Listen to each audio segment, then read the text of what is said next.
मित्रांनो, लग्नानंतर होईलच प्रेम या मालिकेच्या आजच्या भागामध्ये काव्या रडतच अनिशाला सांगत असते की अगं मी जीवाला सांगितलं की आपल्याबद्दल आपण सर्वांना सांगूयात. मग तो काय म्हणाला माहिती आहे का? तू सांग सर्वांना काय सांगायचं ते, पण मी सांगेल की माझं कधीही तिच्यावर प्रेम नव्हतं म्हणून. तेव्हा अनिशाला हे ऐकून आता धक्का बसतो, तर काव्याला खूप रडू येत असतं. मग आता लगेचच अनिशा म्हणते, तो असं कसं लगेच डिनाय करू शकतो? अगं मला माहिती आहे ना, तो ना त्याचा इगो बोलतोय. हे बघ, पण तू अजिबातच गिवअप करू नकोस. तू सतत त्याला अशी बोलत राहा. नाहीतर तू एक काम कर, तुझ्याकडे तुमच्याबद्दलच्या ज्या काही गोष्टी आहेत ना, त्या सरळ बाहेर काढ. सांगून टाक सगळ्या जगाला काय खरं आहे ते. तेव्हा काव्या म्हणते, अगं अनु, सांगायचंय सगळ्यांना मला. मी आईला सांगण्याचा प्रयत्न केला, पण हे सगळं ऐकून आईनेच खूप प्रेशर घेतलं. म्हणूनच मी आता सध्या गप्प बसलीये. परंतु अशी किती दिवस मी तरी गप्प बसू आणि अशी किती दिवस मी घुसमट सहन करू? पण आता ते नाही, लवकरच या सगळ्या गोष्टींचा सोक्षमोक्ष मी लावणारच आहे, असं काव्या अनिशाला सांगते. दुसरीकडे जीवा आणि नंदिनी गाडीतून चाललेले असतात. तेव्हा जीवाच्या मनात फक्त अनिशाबद्दल आणि काव्याबद्दलच विचार सुरू असतात. तेव्हा तो आता मनात विचार करू लागतो की अरे यार, ही अनिशा मधूनच कुठून आली? काव्या सगळं काही अनिशाला सांगणार आणि मग अनिशा उगीच तिला भडकवणार, आणि मग त्यातल्या त्यात काव्या आहे शॉर्ट टेम्पर्ड म्हटल्यानंतर काही खरं नाही. आणि मला 100% खात्री आहे, अनिशा तर तिला हाच सल्ला देईल की जीवाबद्दल सगळ्यांना सांगून मोकळी हो. आणि काव्याने सुद्धा जर असं केलं तर, कारण सध्याचा तिचा मूड बघता ती असं करूच शकते. आणि सध्याचं असं वातावरण बघता काव्याने अजिबातच असं करू नये, आता मनातूनच जीवाला वाटत असतं. विचार करत करत तो गाडी चालवत असतो. तर नंदिनी त्याच्या शेजारी बसलेली असते आणि ती सुद्धा मनातच विचार करत असते की रम्याला काय गरज होती, कशा प्रकारे तिने ती अंगठी अशी ओढून काढली. मी माझी काढली असती ना बोटातून अंगठी, आणि बरं ती अंगठी काय मी अशी आनंदाने मिरवत नव्हते. सध्याच्या गडबडीत घरच्या कामात नाही लक्ष गेलं त्या अंगठीकडे, पण आता मी मागचं सगळं काही विसरले आहे आणि पुढचं सगळं काही स्वीकारलंय, मनातच नंदिनी आता विचार करू लागते. तर दुसरीकडे वसू ही तिच्या रूममध्ये असते आणि नंदिनीच्या एंगेजमेंटची जी रिंग असते ती तिच्याकडे असते. त्या रिंगकडे पाहत ती म्हणते, ही नंदिनीच्या एंगेजमेंटची रिंग.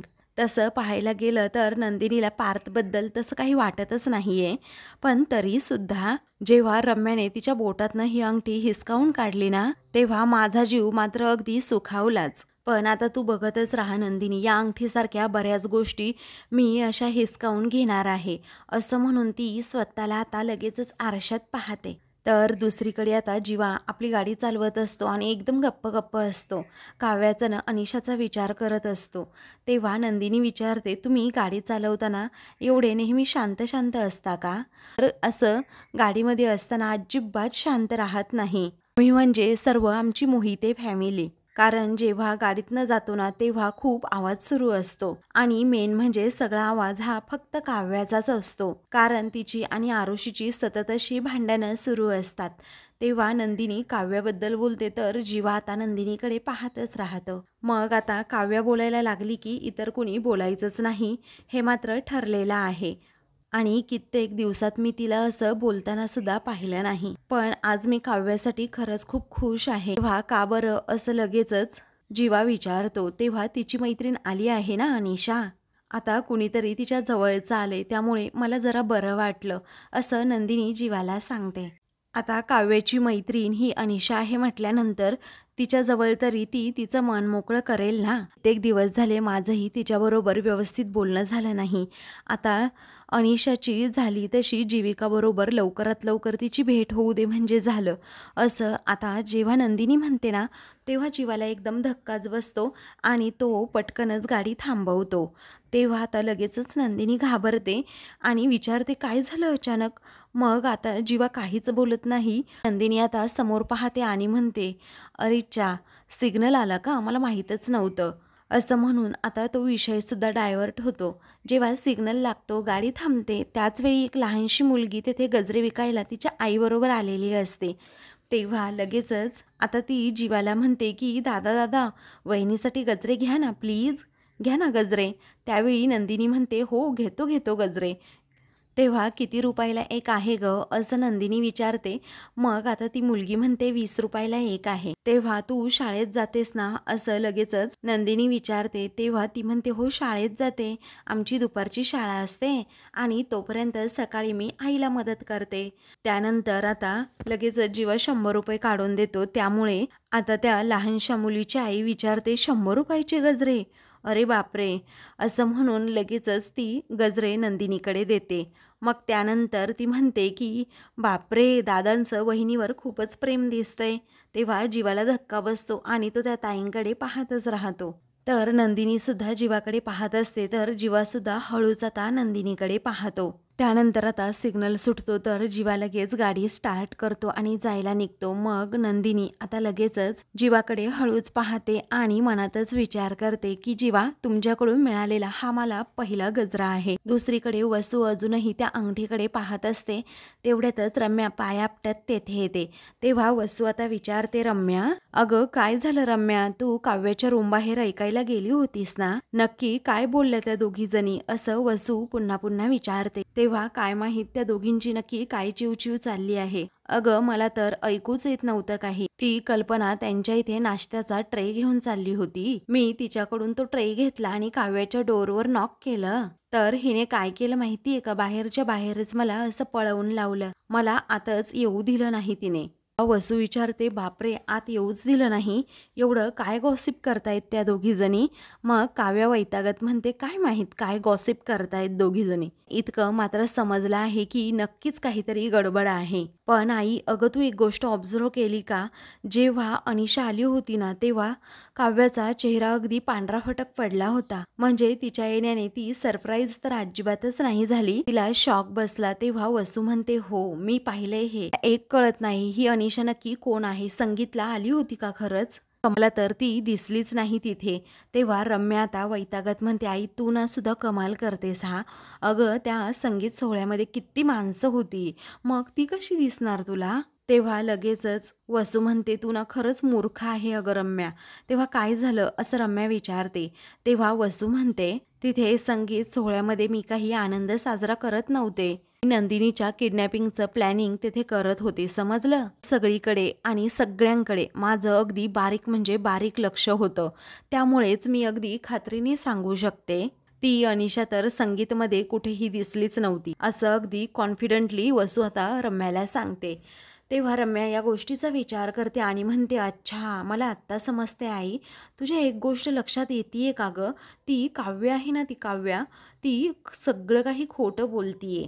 पण का खोटं बोलत असेल याचाच अंदाज लागत नाहीये. आणि माणूस जनरली केव्हा खोटं बोलतो असं रम्या विचारते. तेव्हा वसू म्हणते, जेव्हा तो काही लपवत असतो ना तेव्हा खोटं तो बोलतच असतो. रम्या म्हणते, बरोबर, एक्झॅक्टली, पण ती रम्या असं काय लपवत असेल आपल्यापासनं. मग नंतर आता ती स्वतःच म्हणते, जे लपवत असेल ते लपवत असेल जाऊ दे, पण ती स्वतः लवकरात लवकर मला येऊन सांगेलच. पण त्या अगोदर तिचा विश्वास संपादन मला करून घ्यावाच लागेल. कारण एकदा का तिचा माझ्यावर जर विश्वास बसला ना, मग ती स्वतःच मला सगळं काही सांगेन. ती अनिशा नाही तर ही रम्या ना तिची बेस्ट फ्रेंड असेल. आत्ता जसं दार बंद करून त्या अनिशाबरोबर ती सगळं काही शेअर करतीये ना, तसं ती माझ्याबरोबर सगळं काही शेअर करणारच. तेव्हा तो दिवस लवकरात लवकर यावा म्हणजे झालं, असं आता वसू म्हणते. रम्या आता म्हणते की हो लवकरात लवकर येईल आई, तू अजिबातच काळजी करू नकोस. तर इकडे अनिशा आणि काव्या या दोघीही बाहेर येतात. तिने सुद्धा तिथे डायनिंग टेबलवर बसलेली असते. तेव्हा अनिशा म्हणते की बरं काकू मी जाऊ का. तेव्हा निघालीस का तू असं मानेनी विचारते. त्यावेळी अनिशा म्हणते, हो निघते, नाहीतर उशीर होईल मला. मग आता लगेचच मानिनी म्हणते, आत्ता न सांगता आलीस सरप्राईज द्यायला म्हणून, पण पुढच्या वेळी ना सांगून ये हां, तुझ्यासाठी काहीतरी खासबेत करता येईल. तेव्हा ती हो असं म्हणते. मग त्यानंतर लगेचच मानिनी विचारते, काय गं जीवाने तुमच्या मैत्रीबद्दल असं सांगितलं नाही गं मला कधी. तेव्हा या दोघींना धक्काच बसतो आणि दोघीही एकमेकींकडे पाहतच राहतात. त्यानंतर मानिनी म्हणते, तो ना त्याच्या मित्र मैत्रिणींविषयी सगळं काही मला सांगतो ना, म्हणून म्हटलं. तेव्हा अनिशा विचारते, प्रत्येक मैत्रिणीबद्दल तुम्हाला माहीत आहे का? वेळी मानिनी म्हणते, हो, अगदी कालकालपर्यंत तो सगळं सांगायचा मला, आणि चुकीचं नसेल, काही लपवण्यासारखं नसेल तर घरच्यांना सांगायला काय हरकत आहे नाही का? तुमची मैत्री संगीत समारंभामध्ये झाली आहे ना, मग तर जीवाने मला सांगायला खरंच काही हरकत नाही. पण ठीक आहे, जीवा जिथे जातो ना तिथे मैत्री करतो, हे तर मला चांगलंच माहीत आहे. बरं, एक काम कर, तू काव्याची मैत्रीण आहेस, त्यामुळे अधनंमधनं येत जा आणि तिलाही बरं वाटेल मग. तेव्हा हो येते काकू असं अनिशा म्हणते, तर मानिनी सांगते की बाळा, बाबांची काळजी घे हा. मग आता ती हो असं म्हणून तेथून त्या दोघींचाही निरोप घेऊन जाते. तर काव्या आता पुन्हा रूममध्ये चाललेली असते, तेव्हा लगेचच मानिनी तिला म्हणते, काव्या अगं थांब ना जरा, बस इथे. मग काव्या बसत नाही, त्यावेळी मानिनी म्हणते, अगं बस असं म्हणून ती खुर्चीवर बसायला सांगते. तर काव्या गुपचूप तेथे बसते. मग नंतर काव्या, अगं असं खोलीत नको बसूस सारखं, चार चौघामध्ये यावं, जरा गप्पा माराव्या, मी आता भाजी निवडतीये, मला तू मदत करतेस का थोडी? तर काव्या काहीच बोलत नाही. हे पाहून मानिनी म्हणते, बरं भाजी नको निवडू, मी निवडते, नुसत्या गप्पा मार, मला तुझ्याबद्दल काही सांग, तुला काय आवडतं काय आवडत नाही, तुझ्या पुढच्या आयुष्यामध्ये काय करायचंय, मला नक्कीच ऐकायला आवडेल. किंवा मी सांगेल माझ्याबद्दल किंवा घरच्यांबद्दल, मी पार्थबद्दल किंवा जीवाबद्दल तुला सांगूच शकते. त्यावेळी आता काव्य रागातच म्हणते, मला कोणाचंही काही ऐकून घ्यायचं नाहीये, आणि उत्साहाने कोणाचं काही ऐकून घ्यावं ही इच्छाच होत नाही आजकाल मला. तेव्हा मानिनी आता एकदमच गप्प राहते. त्यानंतर आता लगेचच ती म्हणते, मानिनी काकू, तुम्हाला माहीत आहे ना सगळं, तरीसुद्धा तुम्ही अशी अपेक्षा ठेवताय. तेव्हा ती आता म्हणते, अपेक्षा नाही बाळा, खरंच असं नाही अगं. तुला सांगू का, असं एकाच खोलीत बसून दार बंद करून जगावर चिडून काहीच होत नाही अगं. कारण प्रत्येक प्रश्नाचं एक उत्तर असतं, आणि फक्त आपल्यालाच ते शोधावं लागतं, आणि आपण शोधलं ना तर खरंच सापडतं बाळा ते उत्तर, असं मानिनी आता काव्याला म्हणते. मग काव्या आता लगेचच मानिनीकडे पाहत राहते. त्यानंतर मानिनी पुन्हा तिला समजावू लागते की आपण आपल्या मनावरचं ओझं असं गाठोड्यात बांधून पाठीवर लादत असं फिरत असतो, पण कधीतरी ते गाठोडं आपण स्वतःच खाली ठेवायचं असतं आणि त्याच्या गाठी सोडवायच्या असतात, म्हणजे मनावरचं ओझं नक्कीच उतरतं. खरंच बाळा, असं मानिनी काव्याला समजावते. मग आता लगेचच काव्या म्हणते, मी सांगू का माझा प्रॉब्लेम? तेव्हा मानिनी म्हणते, बोल ना बाळा तू, अगं अगदी मन मोकळेपणाने बोल. तेव्हा काव्या आता सांगते माझं, असं म्हणून ती जीवावर प्रेम आहे असं सांगणार असते. तेवढ्यातच नंदिनी आता तेथे येते आणि आई असा आवाज देते. तेव्हा नंदिनी तेथे आल्याबरोबरच काव्याला धक्का बसतो. मग ती बोलायचीच थांबते. तेव्हा लगेचच मानिनी ही नंदिनीला विचारते, काय ग बाळा, तू इतक्यात आलीस सुद्धा? मग आता लगेचच नंदिनी म्हणते, हो मी आले. अहो, मी म्हटलं होतं ना तुम्हाला, जेवण बनवण्याच्या अगोदर मी येणार म्हणून, मला सांगा की काय काय बनवायचंय, काय काय करायचंय. तेव्हा मानिनी म्हणते, हो अगं आत्ताशी आली, पाणी तरी पी. त्यावेळी नंदिनी म्हणते, नको नको मी येते हा, असं म्हणून ती पर्स तरी पाहत असते. तेव्हा नंदिनीची पाठ आता मानिनीकडे असते. तेव्हा नंदिनीच्या केसांमध्ये छान असा गजरा असतो.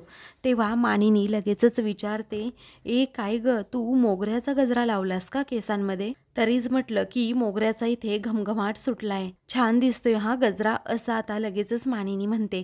त्यावेळी तुम्हाला आवडतो का गजरा, असं नंदिनी विचारते. मग आता मानिनी म्हणते, अर्थात, अगं रोज कोणी दिला ना तर रोज घालेन मी हा गजरा. नंदिनी म्हणते, हो का, एकच मिनिट थांबा हा, माझ्याकडे आहे गजरा. तेव्हा ती लगेचच ते गजरे दाखवते. मग आता नंदिनी ही विचारते, मी तुम्हाला गजरा माळला तर चालेल ना? तेव्हा मानिनी म्हणते, अगं आवडेल नक्कीच. मग आता लगेचच नंदिनी ही मानिनीच्या केसांमध्ये गजरा माळते. त्यावेळी आता मानिनीला खूपच आनंद होतो. तर काव्या नंदिनीकडे खूप वेळ पाहतच राहते. तेव्हा खूप छान दिसतोय तुम्हाला गजरा आई, असं नंदिनी म्हणते. तेव्हा थँक्यू असं मानिनी म्हणते. मग आता त्या दोघीही एकमेकींकडे पाहून हसत असतात. तेव्हा तू घेतले का ग गजरे, असं मानिनी विचारते. तेव्हा नंदिनी म्हणते, ॲक्च्युली जीवाने हे गजरे घेतले आहेत. तेव्हा आता लगेचच काव्याला हे ऐकून मोठा धक्काच बसतो. मग आता नंदिनी लगेच सांगू लागते, सिग्नलवर गाडी थांबली होती ना, तेथे गजरे विकणारी एक बाई आणि तिची लहानशी मुलगी होती. ती म्हणाली, दादा वहिनींसाठी गजरा घ्या ना, आणि मलाही तसा हवाच होता हा गजरा. पण मग जीवाने एकदमच 100 रुपये तिला दिले. मग तिने मला हे अगदी 5 गजरेच दिले. तेव्हा मानिनी विचारते, अरे वा, म्हणजे जीवाने दिलेला हा पहिला गजरा आहे म्हणायचं. मग नंदिनी खूपच गोडला असते. त्या दोघींचं बोलणं सुरू असताना काव्याची मात्र घुसमट होत असते. तिला काय करावं सुचत नाही. मग तिला आता आठवतं की जेव्हा मी अशी जरा चिडायची तेव्हा नेहमीच जीवा हा माझ्यासाठी गजरा आणायचा. तेव्हा नंदिनी आता काव्याला म्हणते, काव्या मी तुला गजरा माळते हा. मग आता लगेचच काव्या रागात म्हणते, मला नको आहे असं म्हणून ती तेथून निघून जाते. तर काव्या रूममध्ये येऊन डोक्यालाच हात लावते आणि अशी रूममध्ये इरझऱ्या घालत असते. तर इकडे नंदिनी मानिनीला सांगते, मला वाटलं काव्याची मैत्रीण येऊन गेल्यानंतर तिला जरा बरं वाटलं असेल, असं वाटत नाही की तिचा मूड ठीक झालाय. त्यावेळी मानिनी म्हणते, हो ना, तिचा मूड अजूनही बरा नाही आहे तसा. मग नंदिनी म्हणते, मी बोलीन हा तिच्याशी. तेव्हा मानिनी हो असं म्हणते. मग आता हा गजरा देणारा आमचा जीवा आहे कुठे असं मानिनी विचारते. तेव्हा नंदिनी म्हणते, काही नाही, ते मला ड्रॉप करून कुठेतरी त्यांचं काम होतं ना तिकडे गेले. आता मानिनीला सांगून ती म्हणते, आई पटकन मी हातपाय धुवून येते स्वच्छ आणि आल्यावर भाजी मात्र मीच करणार हा. त्यावेळी मानिनी हसतच हो असं म्हणते. नंदिनी आपल्या रूमकडे चाललेली असते. तर लगेचच मानिनी मनात विचार करते आणि तिच्याकडे पाहत म्हणते, एकाच झाडाची दोन फुलं, एक टवटवीत तर दुसरं अगदी कोमेजलेलं. अशा वाटतात ना या दोघी बहिणी. खरं तर आईवडील एक मुलावर सारखेच संस्कार केलेले असतात. तरीही ज्याचा स्वभाव तसा ना तसाच तो वागणार. तर दुसरीकडे युग हा आरुषीला आता भेटायला बोलवतो. तेव्हा आता आरुषी विचारते, बोल ना, अरे कशाला भेटायला बोलवलंस तू मला? मग आता तो म्हणतो, काव्याबद्दल तुझ्याबरोबर जरा बोलायचंय. तेव्हा आरुषी काळजीनेच विचारते, काय केलंय तिने? तेव्हा युग म्हणतो, काय नाही केलं ना ते सांग, कारण सतत आपली चिडचिड करत असते. पर भांडण करण्याचा एक चान्स सुद्धा सोडत नाही ती. कधी शांत राहूच शकत नाही का ती? नॉर्मल तर कधी वागतच नाही. अगदी बियर्ड आहे, वियर्ड.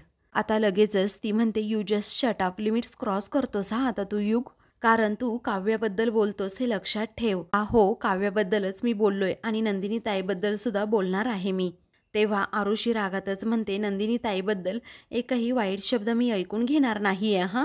तेव्हा तिच्याबद्दल मी काही वाईट बोलूच शकत नाही असं युग म्हणतो. कारण ती मॅजिक आहे, मॅजिक. घरी आल्यापासून ना अगदी सगळं पीसफुली हँडल केलंय तिने. कुणी काही बोललं तर तोंडात साखर ठेवते, पण उलटून असं कधीही काही बोलत नाही ती. आणि त्याच्या एक्झॅक्ट अपोजिट ही काव्य आहे. तिच्या ह्या अशा वागण्यामुळे ना माझा पारदादा अगदी डिस्टर्ब झालाय. तेव्हा आरू विचारते, डिस्टर्ब होतंय म्हणजे एक्झॅक्ट होतंय काय ते सांग ना. तेव्हा तो आता म्हणतो की अरे खूप काही झालंय यार. अशी सारखी छोट्या छोट्या गोष्टींवर रागराग करत असतो आणि त्याचा तर पूर्ण कामावरचा फोकस सुद्धा हलून गेलाय. स्वतःच्या कामाला एवढं डेडिकेट करणारा अशा मीटिंग विसरून सुद्धा जातोय. अगं आरुषी, मला तर कधी कधी खूप टेन्शन येतं की तो असं काही एक्स्ट्रीम तर करणार नाही. तेव्हा आता लगेचच आरुषी म्हणते की हे काव्यसुद्धा करू शकते ना, कारण काव्य जरी चिडत असेल ना तरीही ती मनातून खूप डिस्टर्ब झाली आहे. आणि का नाही होणार, कारण तिच्या जागी जर मी असते ना तर मी सुद्धा हेच केलं असतं. मग आता तो म्हणतो, आरुषी मला खरंच कळत नाही ग, हे कधी शांत होणार आहे. तर दुसरीकडे आता काव्या रूममध्ये असते आणि तिला आता नंदिनीने सांगितलेलं सगळे काही आठवतं की कशाप्रकारे जीवाने माझ्यासाठी गजरे घेतले. मग आता काव्याला भास होतो की जीवाने खूप प्रेमाने गजरे घेतले असतील आणि नंदिनीच्या केसांमध्ये सुद्धा माळले असतील. आठवत असताना पण तिचा हा सगळा भास असतो आणि त्या भासामधून ती आता बाहेर येते आणि म्हणते की जीवा असा कसा करू शकतो? आता ना मी त्याच्याकडे बघतेच, त्याला जा विचारतेच, असं म्हणून ती आता लगेचच जीवाला फोन करते. पण जीवा आता दुसरीकडे गाडीतून खाली उतरलेला असतो आणि फोनकडे पाहतो तर काव्याचा फोन. तो आता फोन रिसीव्ह न करता कट करतो. तेव्हा काव्याला अजूनच राग येतो. ती खूप संतापलेली असते. पुन्हा एकदा ती आता त्याला कॉल करते, परंतु तो पुन्हा फोन कट करतो. त्यावेळी जीवालाच आता टेन्शन येतं, काव्या अशी सारखी सारखी फोन का करत असेल? मी अनिशाला विचारून बघू का, काव्याने तिथे काही तमाशे तर घातले नसतील ना, असा त्याच्या मनात विचार येतो. अनिशाला जर फोन केला तर मी काव्याचा फोन उचलत नाही, मग अजूनच तिला राग येईल. काय करू कळतच नाही, असं म्हणून तो अगदी टेन्शनमध्येच असतो.